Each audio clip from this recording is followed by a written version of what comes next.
მოგესალმებით, მოკლედ Subaru Forester-ის წარმოება დაიწყო 1997 წელს, 1998 წელს ის უკვე ჩაეშვა გაყიდვაში და სხვათა შორის იმ პერიოდში ამერიკაში გაიყიდა უკვე 2.200.000 და მოგეხსენებათ რომ ამერიკელებს არ ეშლებათ მანქანა ძალიან კარგად იციან, ეს კულტი თვითონ ავტოსფერო არის ძალიან მაღალ დონეზე და მათგან ამდენი მანქანის შეძენა Subaru-დან ეგ უკვე ნიშნავს იმას რომ Subaru იყო უკვე იმ დროისათვის საკმაოდ ხარისხიანი მანქანა. დღეს კი ჩვენ გვყავს სტუმრად Subaru Forester 2022 წლიანი, რომელიც არის ტოურინგი ვერსია, რაც ნიშნავს იმას, რომ მისი ფუნქციები თუ რამე არსებობს დღეს 2025 წლისათვის ზოგადად ავტოსფეროში თითქმის ყველაფრით არის ის აღჭურვილი, არაფერი არ აკლია მანქანას, ვიზუალსაც ხედავთ, არის ნორმალური ვიზუალი, მისი წინამხარე მე პირადად ძალიან მაგრად მომწონს და ძალიან თესლივიდი აქვს.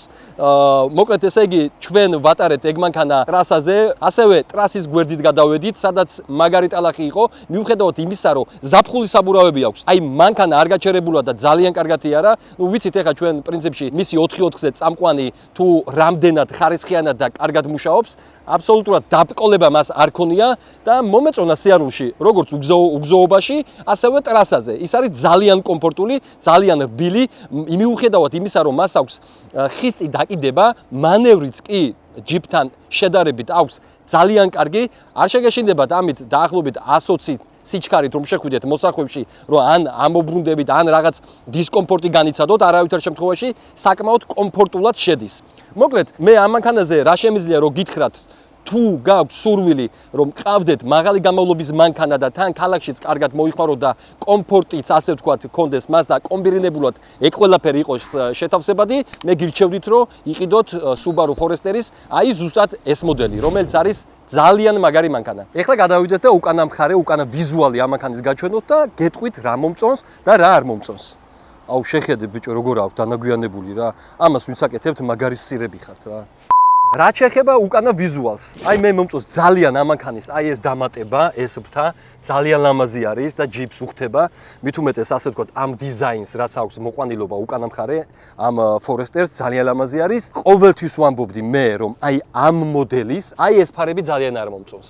რაღაცნაირად აი ჩემს გემოვნებაში ვერ ჯდება. შეიძლება ვინმეს მოგწოდეთ. დანარჩენი ეხა თვითონ მოყვანილობა საბარგულის, თვითონ აი ეს ბამპერი დამატება რაც არის ძალიან კარგი ეს პლასმასებიც მე ვიზუალში ძალიან მაგრად მომწონს და ჯიპის კვალობაზე მართლა ძალიან ლამაზი არის. ერთადერთი რასაც შეცვლიდი, რაც წეგან დავაფიქსირე, ეგ არის აი უკანა ფარებს რაღაცა იმ თლიანს ჩავსვამდი, იქნებოდა ბევრად ლამაზი. ეხა რაც შეეხება საბარგულს.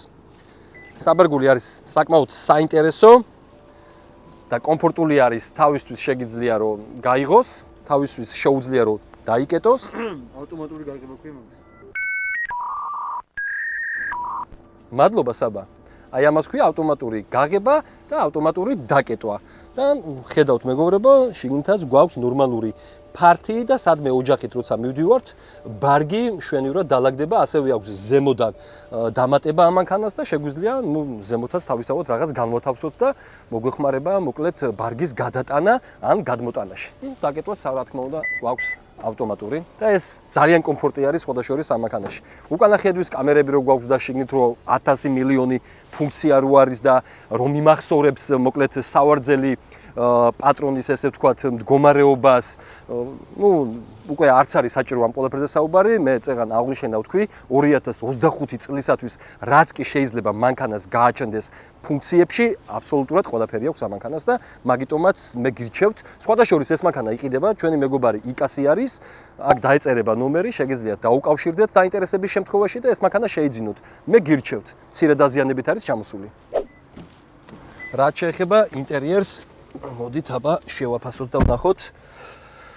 მე პირადად მომწონს, ძალიან ლამაზი ინტერიერი არის, შიგნით მომწონს თვითონ ხარისხიც, პლასმასი არ არის ბევრი გამოყენებული, როგორც წინა მოდელებში, მაგალითად, აქ გვხვდება ძალიან ბევრი ტყავი, რაღაც რეზინი, გვხვდება კარბონები, ძალიან მომწონს, ასე ვთქვათ, აი ეს ნაკერები, კარგი ვიზუალი აქვს, საჭეც აქვს, ძალიან კარგი და ლამაზი, კომფორტული. ყოველ შემთხვევაში ჩემ გემოვნებაში აბსოლუტურად ჯდება და ეგ არის გემოვნების საკითხი, შეიძლება ვიღაცას არ მოეწონოს, აქაც პრობლემა არანაირი არ არის. მომწონს აი მისი ეს ეკრანი, დამატებითი ეკრანი ძალიან მომწონს, რომელიც გვეხმარება ჩვენ თუ რამე გვჭირდება, ასე ვთქვათ და მანქანის მონაცემები ვნახოთ, ყველაფერი არის გამოტანილი გარეთ. და კარგი არის, ხარისხი ასევე სავარძლების არის ძალიან კარგი, ტყავი არტოვებს იმის შთაბეჭდილებას, რომ თითქოს და იყოს დერმატინი, ნამდვილი ტყავის შთაბეჭდილებას ტოვებს, მოყვანილობა არის ძალიან კარგი და ვზივარ სხვათა შორის მაგარი კომფორტულად.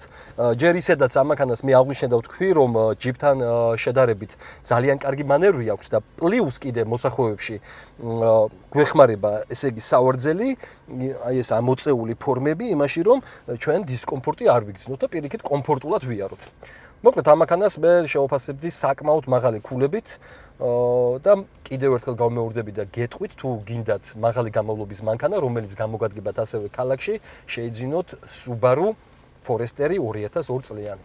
შემეშალა უკაცრავად 2022 უნდა მეთქვა, მაგრამ 2002-იანიც ძალიან მაგარი არის. ასევე ამ მანქანაში კიდე მე რაც მოწონს, როგორც ყველა თანამედროვე მანქანაში, ყველანაირი ფუნქცია აქვს ეკრანზე გამოტანილი, მაგრამ აქვს ასევე ღილაკები დატოვებული, რაც მე ძალიან მაგრად მომწონს და უნარჩუნებს იმ რაღაცა სულს მანქანას და ხასიათს, რაც არის ძალიან მამაკაცური და თავს გრძნობ მართლა კაცად და არ არის რაღაცა პიდარასტული, აი ესეთი რაღაცები რო აქვს ზოგიერთ მანქანას რა და მარტო ეკრანი რო არის და ღილაკი არანაირი. მოკლედ, აქ აბსოლუტურად სხვა რამე გვხვდება, რაც არის მეტად საინტერესო და მეტად დიდი ხასიათის.